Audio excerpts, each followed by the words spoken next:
Buenas noches, buenas tardes, noches, queridos hermanos. Dios los bendiga. Vamos a pedirle al Señor que Él nos hable a través de su palabra. ¿Qué es esto? ¿Qué es esto?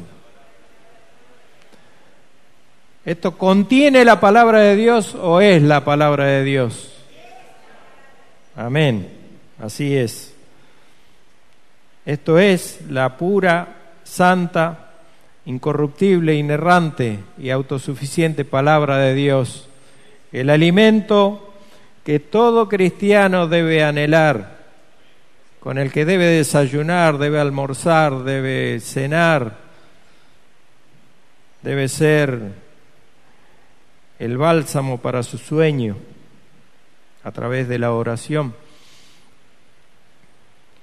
Hoy les voy a traer un tramo de la palabra que es una enseñanza más que una prédica, un recordatorio de un pilar de nuestra fe.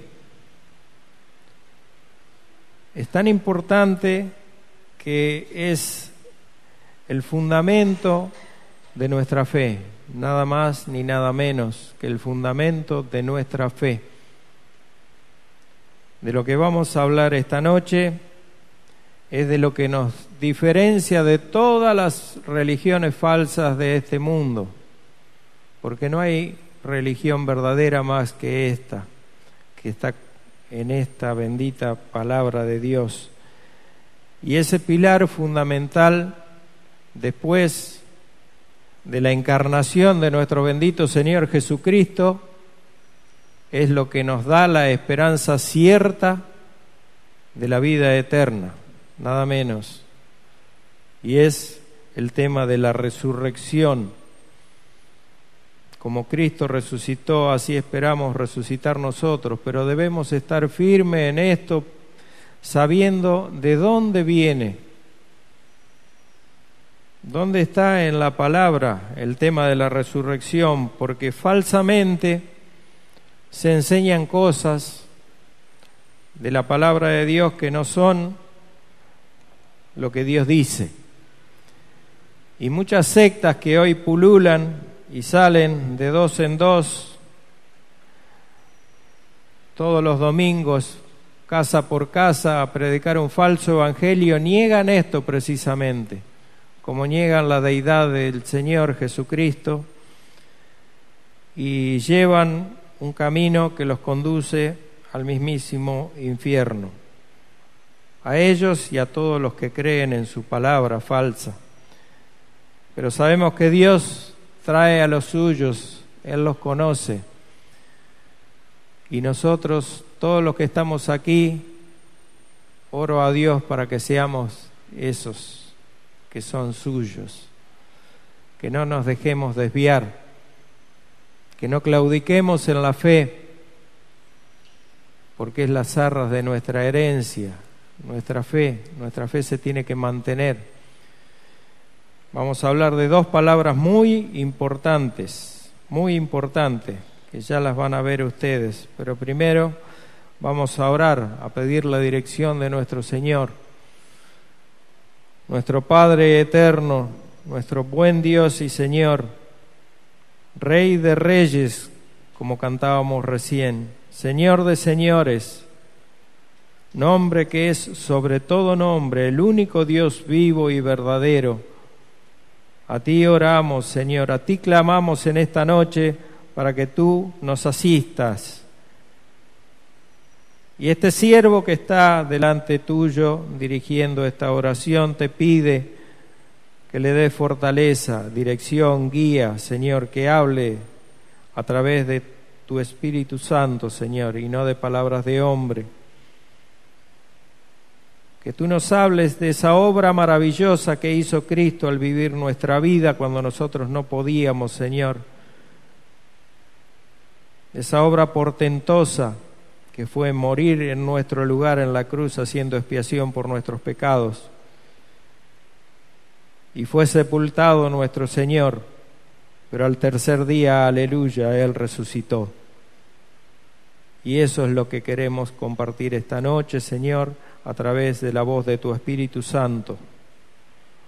Gracias, Señor, por tu palabra, gracias por esta esperanza maravillosa y gloriosa que tenemos para poder vivir contigo una eternidad en cielos nuevos y tierra nueva. En el precioso nombre de Cristo Jesús. Amén. En el capítulo 15 de la carta a los Romanos, de la carta primera de Pablo a los Corintios, vamos a hablar bastante de Romanos, por eso se me escapa. Corinto, una iglesia difícil, una iglesia que tenía divisiones, tenía peleas, se caracterizaba por su carnalidad, por su corrupción moral, porque Corinto, la ciudad de Corinto, era una ciudad inmoral, sumamente inmoral. Y hoy casi todas las ciudades del mundo se parecen mucho a Corinto, son todas muy inmorales últimamente. Pablo escribió esta carta a la vuelta de su segundo viaje misionero, después que escapó del problema que tuvo con Tesalónica a través de sus enemigos que lo sacaron, y él se fue a Berea, y él estuvo 1 año y medio en Corinto, y allí plantó esta iglesia.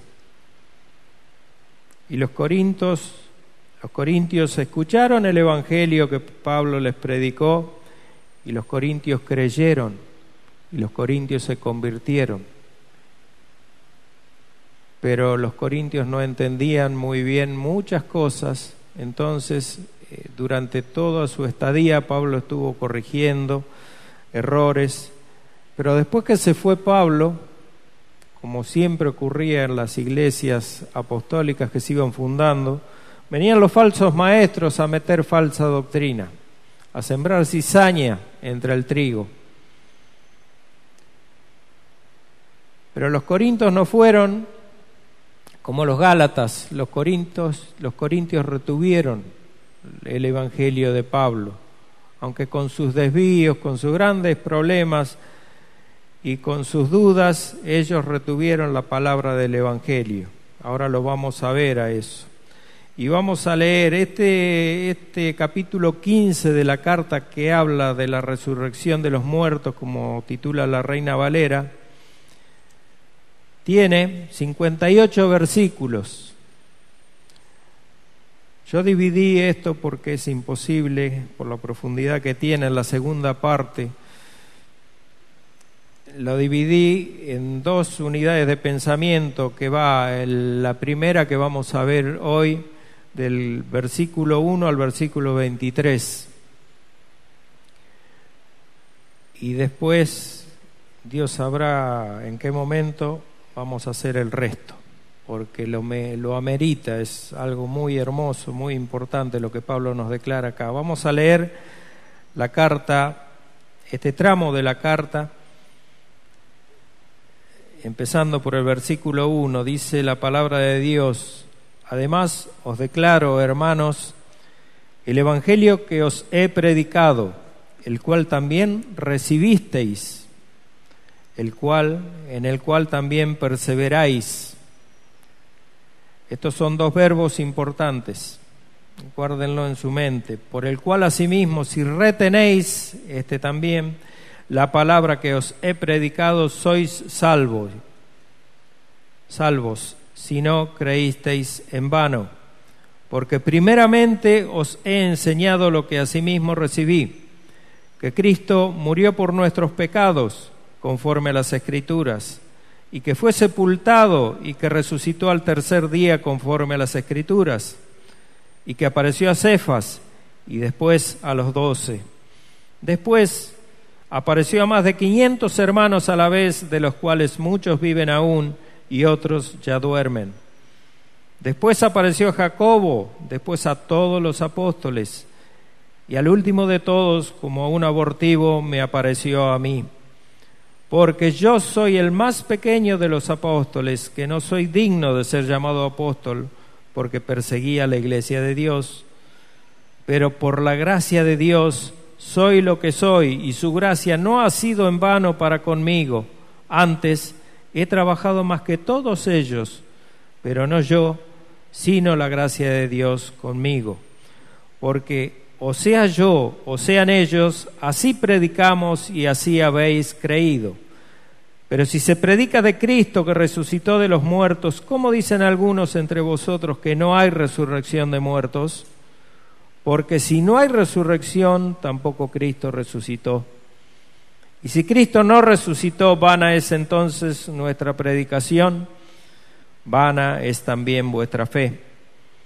Y somos hallados falsos testigos de Dios, porque hemos testificado de Dios que Él resucitó a Cristo, al cual no resucitó, si en verdad los muertos no resucitan. Porque si los muertos no resucitan, tampoco Cristo resucitó. Y si Cristo no resucitó, vuestra fe es vana. Aún estáis en vuestros pecados. Entonces también los que durmieron en Cristo perecieron. Si en esta vida solamente esperamos en Cristo, somos los más dignos de conmiseración de todos los hombres. Mas ahora Cristo ha resucitado de los muertos, primicia de los que durmieron es hecho. Porque por cuanto la muerte entró por un hombre, también por un hombre la resurrección de los muertos. Porque así como en Adán todos mueren, también en Cristo todos serán vivificados, pero cada uno en su debido orden. Cristo, las primicias, luego los que son de Cristo en su venida. He dividido esto en 4 puntos para ir viendo en detalle. El primer punto lo titulé Pablo y el verdadero evangelio. El segundo punto, la certeza de la resurrección de Cristo. El tercer punto, las consecuencias de negar la resurrección. Y el cuarto y último, la garantía de nuestra resurrección. En el primer punto vamos a leer el versículo del 1 al 4 que dice: Os declaro, hermanos, el evangelio que os he predicado, el cual también recibisteis y en el cual también perseveráis, por el cual asimismo, si retenéis la palabra que os he predicado, sois salvos, si no creísteis en vano, porque primeramente os he enseñado lo que asimismo recibí, y aquí va el evangelio, que Cristo murió por nuestros pecados conforme a las Escrituras, y que fue sepultado, y que resucitó al tercer día conforme a las Escrituras. El evangelio que os he predicado, dice Pablo, en los versículos 3 y 4, Pablo describe el contenido del evangelio, la médula del evangelio. Aquí él nos enseña cómo puede ser de beneficio el evangelio para el hombre, para todo hombre que escucha el evangelio, que lo oye y que lo recibe. El evangelio es solo beneficioso si se tienen en cuenta 2 cuestiones: si es recibido y si se persevera en él.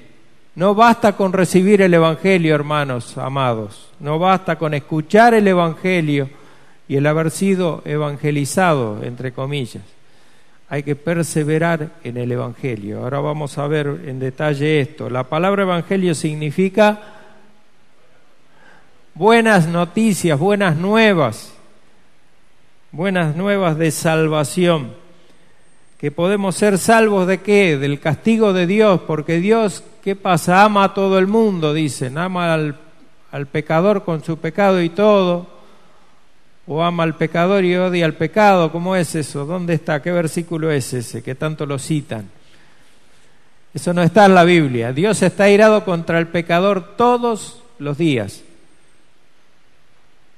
Dios está airado con el pecador todos los días. Únicamente el que se arrepiente y se vuelve a Dios en arrepentimiento y fe es perdonado por Dios.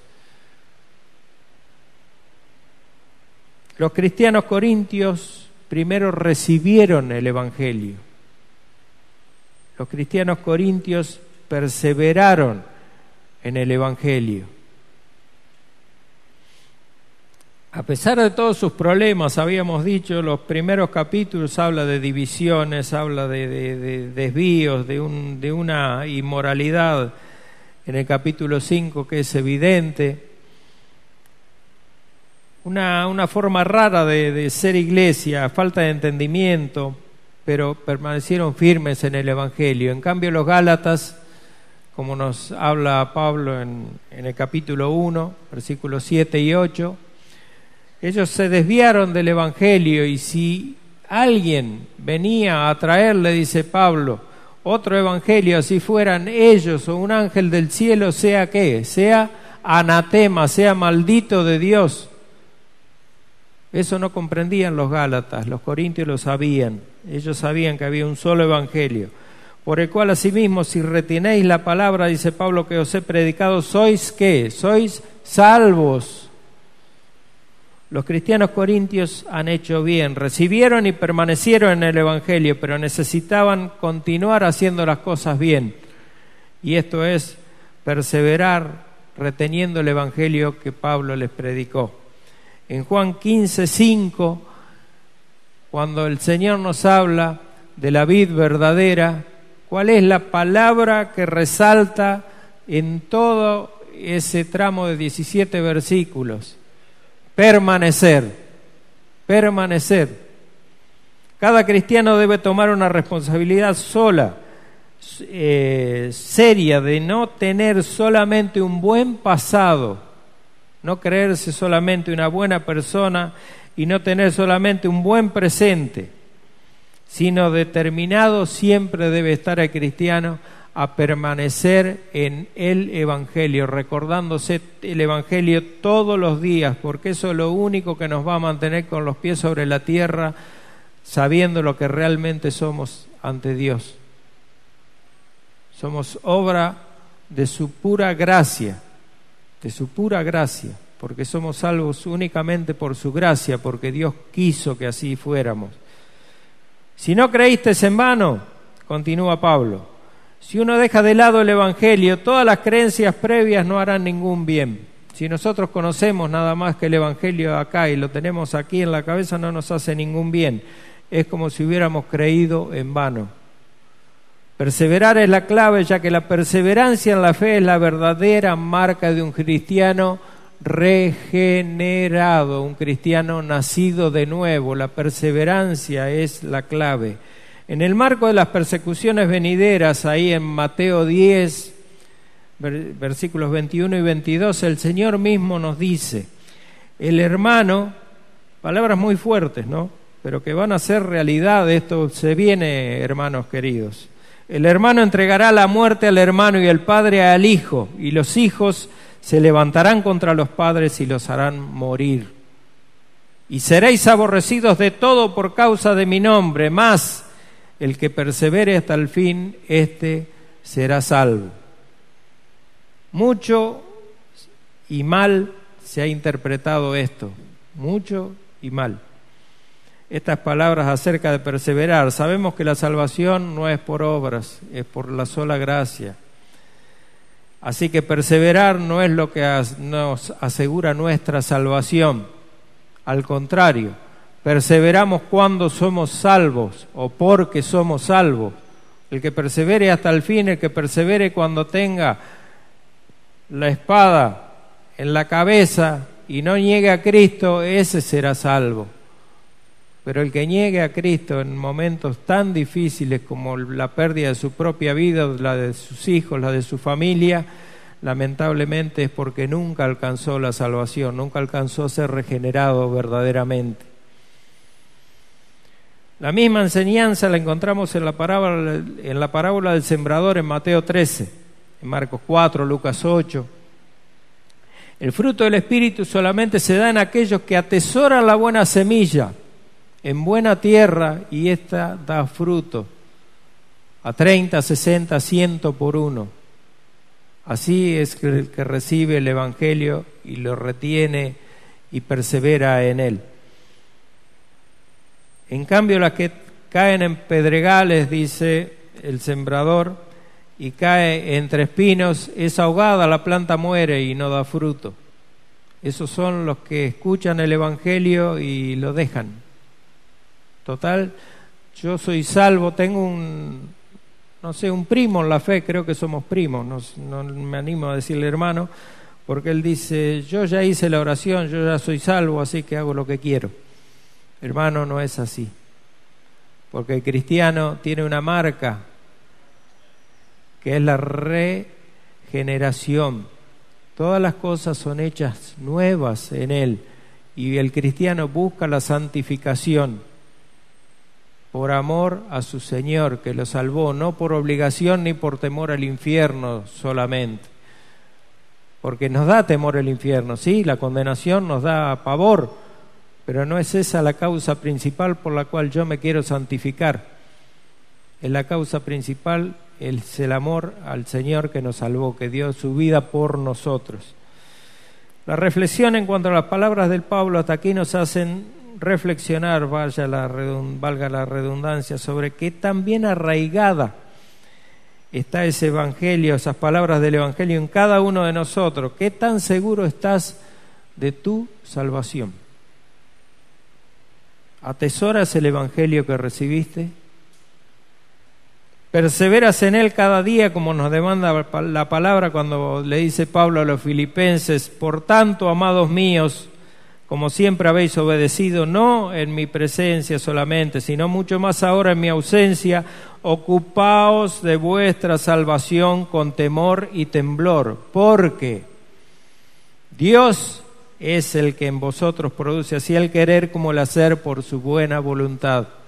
Así que queda claro entonces que la perseverancia no es por nuestro esfuerzo tampoco, sino es Dios obrando en nosotros a través de la obra de su Espíritu Santo que nos hace perseverar en el Evangelio. La salvación, vuelvo a repetir, no es por obras, por ninguna obra. La salvación es por obras, es por la obra de nuestro Señor Jesucristo en la cruz. Quiero decir, por ninguna obra nuestra. Nosotros no podemos alcanzar jamás la salvación por ninguna obra que hagamos. Para el hombre natural, como llama la Biblia a la persona sin Cristo, la muerte o el tema de la muerte es un tema que da pavor, que todo el mundo no lo quiere tocar. Y esto es un rechazo a causa del gran desconocimiento que hay.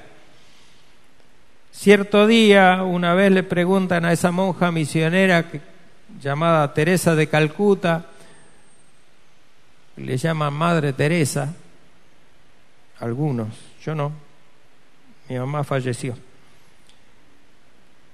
Y le dicen, ¿qué representa para usted la muerte? Y la mujer le dice, el misterio más grande. Vaya. Y ese es el pensamiento de toda persona que no conoce a Dios, que no conoce la palabra de Dios y que no conoce las promesas de Dios y que no ha alcanzado la regeneración, no ha alcanzado la salvación, porque para él es un gran misterio.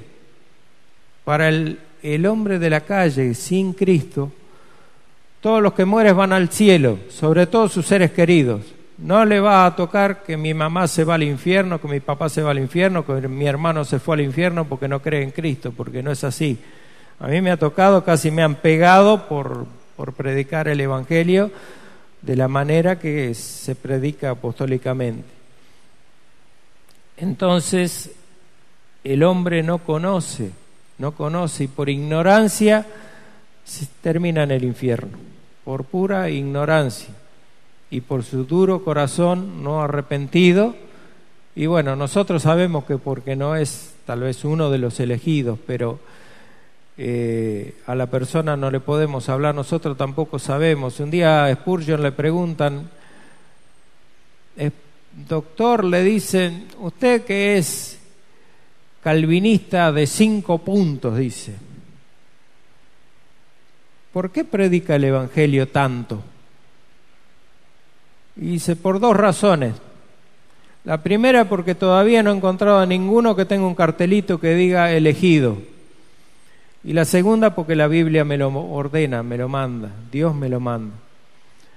Entonces nosotros debemos predicar el Evangelio y creerá el que Dios ha ordenado para salvación. y el que no se perderá. Pero nuestro deber es predicar el Evangelio como lo hacía Pablo. Para el cristiano, en cambio, es una esperanza gloriosa la muerte. ¿Por qué es una esperanza gloriosa? Porque tenemos la plena seguridad, por lo menos yo y todos los que estamos aquí creo que debemos tener la misma seguridad, que cuando nuestra alma se separe de nuestro cuerpo, que eso es la muerte, nuestra alma ¿a dónde irá? Directamente a la presencia de Cristo. Lucas 16, la parábola no es una parábola porque se nombra a Lázaro por su nombre, la parábola del rico y Lázaro nos dice que uno cuando muere, nuestra alma o nuestra parte inmaterial tiene solamente dos caminos: al paraíso o al seno de Abraham, como también se lo nombra en la palabra, o a la perdición eterna en el Hades, en el infierno. Por eso se teme tanto hablar de la muerte. Nuestros cuerpos glorificados esperan la etapa final de nuestra salvación, que es la glorificación, la unión de vuelta de nuestra alma con nuestro cuerpo resucitado. Para nosotros, los nacidos de nuevo, la resurrección de Cristo es un motivo de gran gozo. ¿Para usted es un motivo de gran gozo? Para mí es algo tremendamente de gran gozo y de continua celebración. ¿Por qué? Porque Él obtuvo una victoria en la cruz. Varias victorias en la cruz, pero una victoria en la cruz que es sobre ese enemigo, el final enemigo, como dice Apocalipsis, que es la muerte. Él venció la muerte. Una simple religión entre las tantas del mundo no entiende esto. Una simple religión que nombra mucho a Cristo, pero que nombra mucho también a los santos y nombra mucho a muchos ídolos, que es la religión católica de Roma. Yo no sé cuántos salvos habrá allí. Seguramente Cristo tendrá alguno de los suyos allí y algún día los sacará.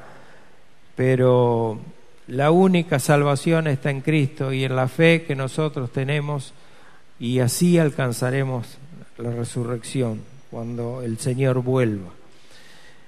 Y si Cristo no resucitó, continúa Pablo, vuestra fe es vana. ¿Aún estáis en qué? Aún estáis en vuestros pecados. Cristo nuestro Señor obtuvo la victoria sobre el poder de pecado en nuestras vidas, se hizo expiación sobre la culpa por el pecado. Expiación es sustitución. Él nos sustituyó en la cruz a nosotros, hizo la paz con Dios el Padre a través de su muerte vicaria. Él pagó completamente toda la deuda con su muerte y nos puso en paz con Dios el Padre. Pero si esto hubiera quedado allí, hermanos queridos, solamente en su muerte nuestra salvación no se hubiera consumado, porque ¿cómo sabríamos si ese sacrificio iba a ser acepto o fue acepto por el Padre si Cristo no hubiera resucitado? La resurrección es la marca inequívoca, principal y fundamental de la doctrina cristiana. La resurrección no es algo que debemos obviar cuando predicamos el Evangelio, porque es la parte final y gloriosa de todo el Evangelio. Es nuestra resurrección, porque Cristo resucitó. Amén.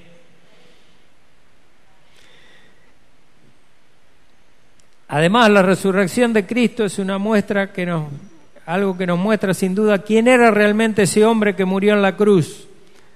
El Mesías prometido en Isaías 9, 6, 7, aquel admirable consejero, Dios fuerte, Padre eterno, príncipe de paz. Era el Dios hecho hombre de Filipenses 2, 6, 7, el cual siendo en forma de Dios no estimó el ser igual a Dios como cosa a que aferrarse, sino que se despojó a sí mismo tomando forma de siervo hecho semejante a los hombres. Jesús, el Dios que salva, como lo nombra Mateo 1:21, al cual llamará su nombre Jesús, porque Él salvará a su pueblo de sus pecados. El Emanuel, Dios con nosotros, de Mateo 1:23, su nombre Emanuel, que traducido es Dios con nosotros. el Hijo de luz que no cedió ante la tentación de Satanás, el que por amor a ti y a mí no se bajó de esa cruz cuando fue escarnecido por los religiosos de Israel. En Mateo 27:40 diciendo, tú que derribas el templo y en 3 días lo reedificas, sálvate a ti mismo. Si eres hijo de Dios, desciende de la cruz. Ese Jesús es el que cumplió perfectamente el plan eterno del Padre y fue a la tumba y resucitó al 3er día, hermanos. No caben dudas que Jesús es el Dios encarnado, el cual fue entregado por nuestras transgresiones y resucitado para nuestra justificación, como dice Pablo en Romanos 4:25. Por eso Pablo expresa aquí el Evangelio en sus 3 partes fundamentales: muerte, sepultura y resurrección, sin las cuales el Evangelio está incompleto, porque lo que le da sentido a nuestra esperanza es que Cristo venció también la muerte, no solo el poder del pecado. Como está expresado en el versículo 26, el postrer enemigo que será destruido es la muerte, de Romanos 4, ¿no? Y esta es la esperanza gloriosa del cristiano, que también nosotros resucitaremos.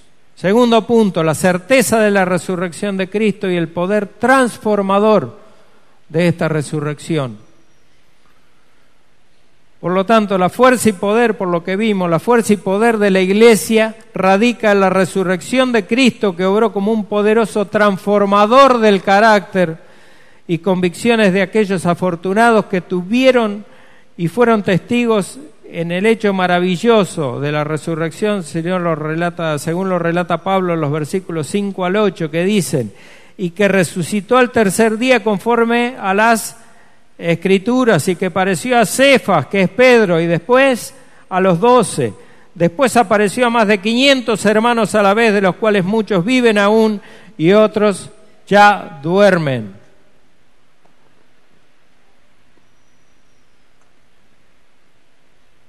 Después apareció a Jacobo, que es Santiago, el medio hermano del Señor. Después a todos los apóstoles, y al último de todos, como un abortivo, me apareció a mí, dice Pablo. El hecho transformador que tuvo lugar en los testigos de su resurrección lo apreciamos primeramente ¿en quién? En Pedro. Hechos 2. Él predicó con poder después de haber negado 3 veces al Señor. Fue restaurado por el Señor y él predicó con poder y 3,000 personas se convirtieron. Luego sanaba y predicaba, como registra Lucas en Hechos 4:4, cuando se convirtieron otros 5,000. Poder de la resurrección, de haber visto al Cristo resucitado. Poder transformador. ¿Cómo se transformó ese Pedro? Yo quisiera transformarme así. Yo quisiera predicar y que se conviertan 3. Pedro convirtió 3,000. Después 5,000. Y así, y así. Pero ¿cuál es la diferencia entre Pedro y nosotros? Él vio al Señor Jesucristo resucitado y eso lo transformó, igual que a todos los apóstoles, igual que a Santiago, el incrédulo hermano del Señor, uno de los 4 hermanos y de las 2 hermanas por lo menos que tenía el Señor. Si no, lea Marcos 6, ahí está. Y lo mismo con el resto de los apóstoles, que fueron todos martirizados, a excepción de Juan, por proclamar la muerte vicaria de Cristo. Ellos no negaron la fe. A menos que fueran unos locos, habían sido grandemente empoderados por la resurrección del Señor. No cabe ninguna duda de eso.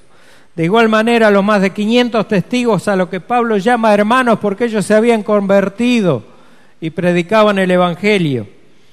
También la asombrosa conversión de Saulo de Tarso, que conocemos por el relato de Hechos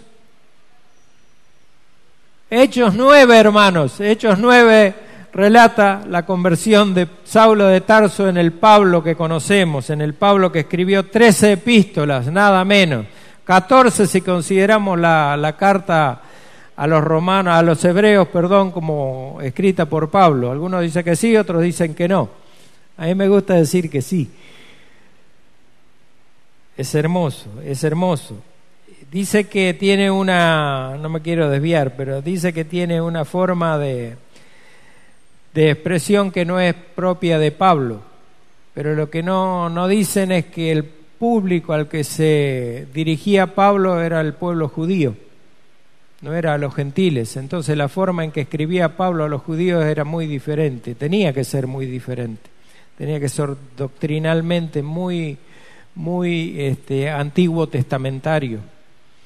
A pesar de que en todas las epístolas de Pablo cita el Antiguo Testamento, continuamente trae el Antiguo Testamento Pablo, pero con los hebreos debía ser diferente.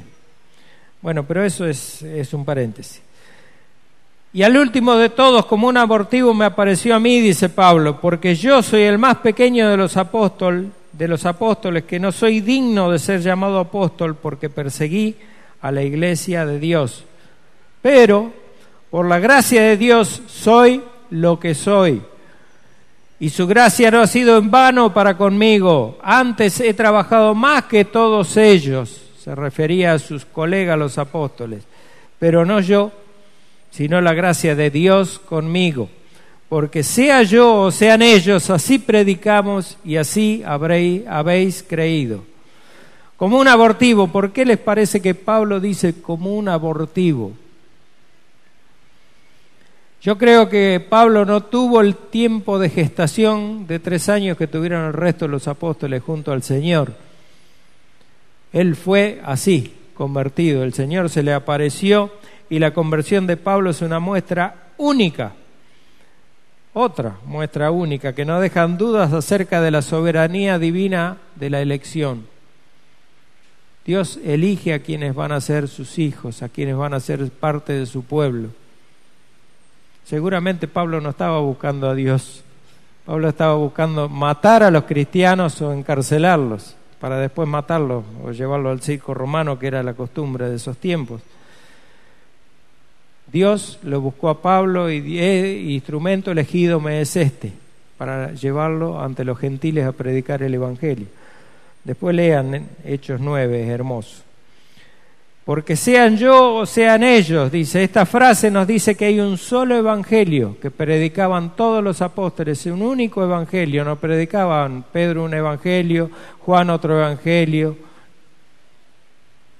Hoy muchos son los que creen en aquel Jesús romántico que caminó sobre el mar de Galilea. Hay muchas canciones que hablan de Jesús caminando sobre el mar, que sanó paralíticos, que resucitó muertos, que dio vista a los ciegos, que multiplicó 5 panes y 2 peces para alimentar a una multitud. Pero si es todo lo que crees, hermano querido, acerca de Cristo, te has quedado corto, te falta la parte principal, la parte que salva. Ese Cristo, eso no es solamente lo que vino a hacer Cristo, precisamente fueron todos anexos eso que hizo, porque Cristo vino a buscar y a salvar lo que se había perdido. Él no vino a alimentar, no vino a sanar.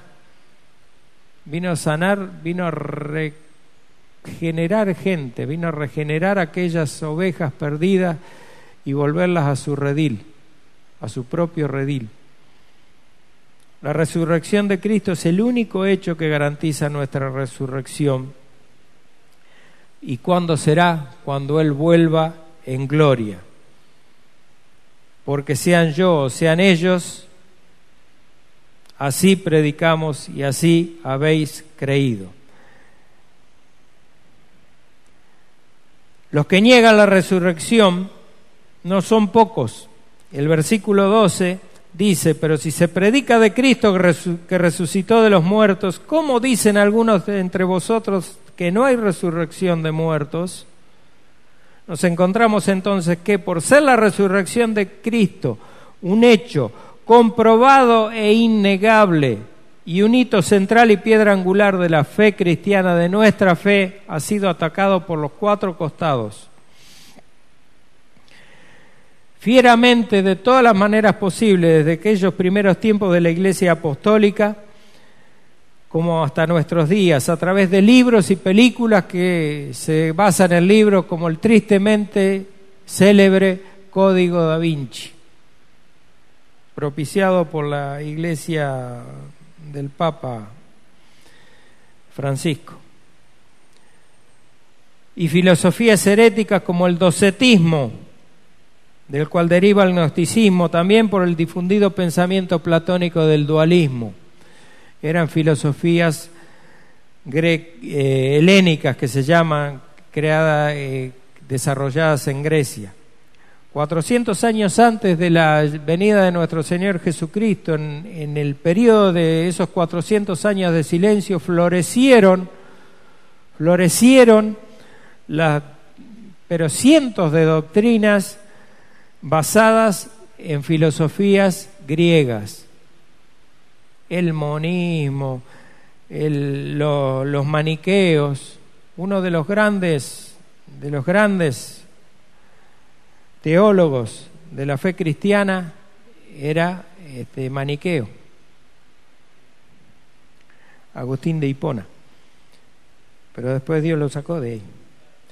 Pero el docetismo el docetismo, ¿qué es? Del griego dokeo, que significa parecer. Ellos afirmaban que solamente Cristo parecía tener un cuerpo físico cuando resucitó, pero que no era Cristo, no era un cuerpo material. Pero en realidad era una especie de fantasma y no un hombre en lo más mínimo, decían ellos. Este pensamiento es una herejía que surgió en los tiempos apostólicos y persistió con fuerza hasta el siglo II, hasta el año 200, cosa que combatió después Agustín de Hipona, cuando empezó a surgir todo esto en el siglo IV, siendo resistido y combatido siempre por la Iglesia Apostólica. Siempre la Iglesia Apostólica estuvo luchando desde los inicios de la Iglesia cristiana con los herejes, siempre. Este pensamiento caracterizaba a dos grupos principales. Uno se llamaba los ebionistas y otro los gnósticos docetistas. Los ebionistas eran nada más ni nada menos que lo que la Biblia llama los judaizantes. Y los gnósticos docetistas eran falsos convertidos que abrazaban las doctrinas y las filosofías helénicas, griegas, el dualismo y todas estas cosas. Pablo, Pedro, Juan, Santiago y Judas, junto a los apóstoles, combatieron frontalmente estas desviaciones. Están escritas en la palabra de Dios. Y exhortaron a los hermanos en sus epístolas a no dejarse influenciar por estos falsos maestros. Juan les llama anticristos. Esto lo podemos leer principalmente, segunda carta a los Corintios 11:3, en Gálatas, Colosenses 2, primera y segunda Timoteo, segunda de Pedro 2, primera y segunda de Juan y Judas. Están directamente enfocadas a desmentir, a desenmascarar a estos falsos maestros. En nuestros días, sectas, como les nombraba yo, de los testigos de Jehová, niegan la deidad de Cristo y su encarnación, además de promulgar las creencias heréticas del arrianismo. ¿Qué dice el arrianismo? El arrianismo dice que Cristo es un ser creado e inferior al Padre. Eso promulgaba Arrio en los primeros siglos de la Iglesia. Tercer punto, las consecuencias. Voy a ir ligero, si no, no vamos a terminar. Tercero, las consecuencias de... Sí, vamos a terminar, aunque tarde, pero vamos a terminar. Las consecuencias de negar la resurrección de Cristo. Versículos 13 al 19 del capítulo 15.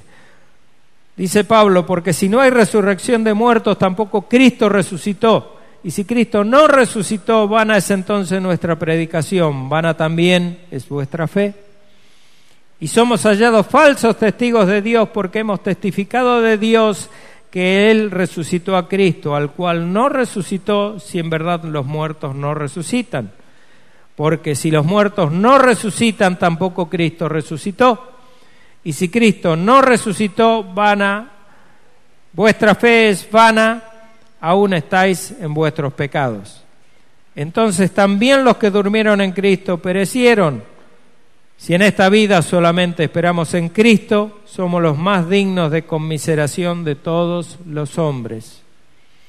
La conclusión que les presenta Pablo a estos hermanos corintios es clara y está basada en el hecho de que los corintios sí creían en la resurrección de Cristo, pero ellos lo separaban de la resurrección del resto de las personas, del resto de los seres humanos, creyentes o no creyentes.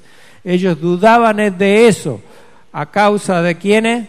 De los ebionistas y de los otros gnósticos docetistas. Ellos no creían, entonces por eso Pablo le hace este razonamiento, ese trabalengua. Si Cristo no resucitó, es vana vuestra fe. ¿Por qué creen que Cristo resucitó o Cristo no resucitó? Cristo resucitó. Si Cristo resucitó, nosotros resucitamos también, resucitaremos también. Y si Cristo no resucitó, vana es vuestra fe, estáis en vuestros pecados. No hay salvación para ustedes. Porque si no hay resurrección de muertos, tampoco Cristo resucitó. Es decir, que es una incoherencia decir creer que en Cristo resucitó si es que no hay resurrección de los muertos, como decían, por ejemplo, ¿quiénes? Los saduceos. La secta de los saduceos no creía en la resurrección, siendo que eran supuestamente maestros de la ley. Y ya lo vamos a ver que el Antiguo Testamento, vamos a hacer un pasaje nomás por el Antiguo Testamento porque está lleno de evidencias, pero el Antiguo Testamento hablaba de la resurrección de muertos, del justo y de injusto, el mismo Daniel. Ahora lo nombro, Daniel 12:2. Y muchos de los que duermen en el polvo de la tierra, dice Daniel, serán despertados, unos para vida eterna y otros para vergüenza y confusión perpetua. Entonces, ¿cómo no creo yo en la resurrección y soy un maestro de la ley? ¿Qué maestro soy? Se contradecían solos estos muchachos. Vana entonces la fe de aquellos que niegan que haya resurrección. MacArthur comenta al respecto de esto: la resurrección de Cristo y la de los creyentes se sostiene o se derrumban juntas. Si no hay resurrección, significa que Cristo está muerto. Es claro, la deducción es clara. Juan escribe en Apocalipsis 1, 17, 18. Cuando le vi, dice Juan, caí como muerto a sus pies, y él puso su diestra sobre mí, diciéndome, no temas, yo soy el primero y el último, y el que vivo, y estuve muerto. Mas he aquí que vivo por los siglos de los siglos. Amén. Y tengo las llaves de la muerte y del Hades. Jesucristo resucitó, no hay duda alguna acerca de este hecho innegable, como vimos primero, y Juan lo ratifica en la profecía de Apocalipsis. Continúa Pablo con su razonamiento en el versículo 17, dice, y si Cristo no resucitó, vuestra fe es vana. Aún estáis en vuestros pecados, entonces también los que durmieron en Cristo perecieron. Sin duda, esta sería una situación terrible y desesperanzadora porque no hay salvación, porque no seríamos declarados justos. No podíamos ser jamás declarados justos, pero gracias sean dadas al Padre, al Hijo y al Espíritu Santo, porque Cristo fue entregado por nuestras transgresiones y resucitado para nuestra justificación y la de todos los que murieron en Cristo Jesús. Continúa Pablo en el versículo 19. Si en esta vida solamente esperamos en Cristo, somos los más dignos de conmiseración de todos los hombres. Esto es decir, que si esperamos en alguien que murió y quedó en su tumba, nuestra esperanza es totalmente vana, porque un muerto, ¿a quién puede salvar? Un muerto no salva a nadie. Buda, ¿a quién puede salvar? La reencarnación es una hipótesis terrible. No sirve. Y todos los muertos, los miles de dioses que tienen los hindúes, están todos muertos. ¿Y a quién pueden salvar ellos? A nadie. Deberíamos entonces dedicarnos a experimentar el máximo placer que podamos, si total Cristo no resucitó, ¿verdad? Si los muertos no resucitan, decían los epicúreos, comamos y bebamos que mañana moriremos. Esa es la filosofía que debíamos adoptar si Cristo nos resucitó. Pero la divinidad de Jesús se basa en la resurrección de Jesús. Romanos 1:4. Que fue declarado Hijo de Dios con poder, dice Pablo, según el Espíritu de Santidad, por la resurrección de entre los muertos. La soberanía de Jesús se basa en la resurrección de Jesús. Romanos 14:9 dice, porque Cristo para esto murió y resucitó, y volvió a vivir para ser el Señor, así de los muertos como de los que viven. Soberanía. Justificación. Nuestra justificación se basa en la en la resurrección de Jesús, Romanos 4:25, el cual fue entregado por nuestras transgresiones y resucitados, ¿para qué? Para nuestra justificación, nuestra regeneración, nuestro nuevo nacimiento. Se basa en la resurrección de Jesús. 1 Pedro 1:3 dice: bendito el Dios y Padre de nuestro Señor Jesucristo, que según su grande misericordia nos hizo renacer para una esperanza viva, nos regeneró para una esperanza viva por la resurrección de Jesucristo de los muertos. Nuestra resurrección final descansa en la resurrección de Jesús, Romanos 8:11. Y si el espíritu de aquel que levantó de los muertos a Jesús mora en vosotros, el que levantó de los muertos a Cristo Jesús vivificará también vuestros cuerpos mortales por su espíritu que mora en vosotros, si es que su espíritu mora en vosotros. Cuarto punto, la garantía de nuestra resurrección. Versículos 20 al 23. Pero Cristo resucitó, afirma Pablo. Mas ahora Cristo ha resucitado de los muertos, versículo 20. Primicia de los que durmieron es hecho, porque por cuanto la muerte entró por un hombre, también por un hombre la resurrección de los muertos. Porque así como en Adán todos mueren, también en Cristo todos serán vivificados, pero cada uno en su debido orden. Cristo las primicias, luego los que son de Cristo, ¿cuándo? En su venida. En la sección anterior del capítulo, Pablo ha demostrado, más allá de cualquier duda, que Jesucristo resucitó y la importancia de su resurrección. Aquí él simplemente establece el hecho. Ahora Cristo ha resucitado de los muertos. Primicias es la palabra griega aparche o aparché en la Septuaginta. Esta palabra es usada para ofrenda de las primicias, de la cosecha. La fiesta de las primicias se llevaba a cabo después del sábado seguido de la Pascua. Levítico 23, 9 a 14 es el que habla de esto. Es significativo que Jesús haya resucitado de los muertos el día exacto de la fiesta de las primicias, el día después del sábado seguido de la Pascua. La resurrección de Jesús también es las primicias de nuestra resurrección, en el sentido de que Jesús también es la cuota de entrada, nuestra cuota de entrada a la resurrección. Porque dice, primicia de los que durmieron es hecho. Jesús pagó nuestra admisión, pagó nuestra entrada a la resurrección. La muerte, dice, entró por un hombre. También por un hombre la resurrección de los muertos. La resurrección de Jesús representa nuestra resurrección, porque si fuimos plantados juntamente con Él en semejanza de su muerte, así también lo seremos en la de su resurrección. Romanos 6:5. La resurrección de Jesús también anticipa nuestra resurrección, porque seremos resucitados como un cuerpo, con un cuerpo como el de Él, un cuerpo glorificado. Aquí Pablo comunica las mismas ideas que se encuentran en Romanos 5, del 12 al 21, cuando dice la muerte entró por un hombre. Adán es ese hombre, que es una cabeza de la raza humana, y toda la humanidad fue a la muerte por Adán. El segundo Adán, que es Jesucristo, por un hombre, es la otra cabeza de la raza humana, y Jesús trae resurrección a todos los que están bajo su liderazgo.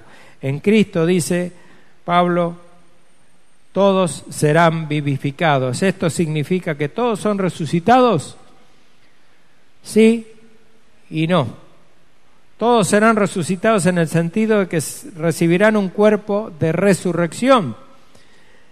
Prestemos atención a esto. Vivirán para siempre, entre comillas, vivirán siempre.